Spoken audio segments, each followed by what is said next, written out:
Getting started with ReaMarker. Import markers into Blender. This video will show you how to use ReaMarker to convert markers from sources such as Reaper or Cubase into Blender. In this example we are using Blender 2.83, but this should work in any modern version of Blender. In ReaMarker we need to add our source file.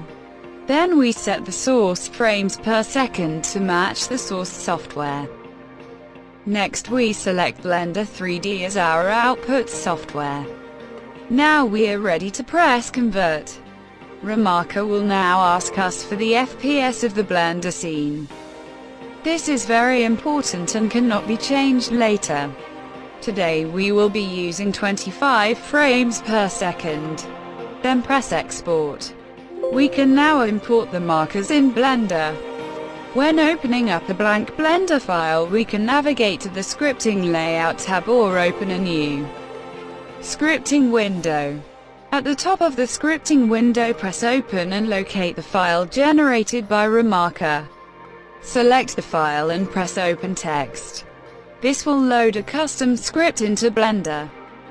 This script will set the current Blender scene to the frames per second you selected in ReaMarker and update the scene length to match with the markers. And of course it will add the markers to the timeline. To run the script, press the play button at the top. When we go back to the main layout, we can see that all of our markers have been added and the end frame is set to match the markers.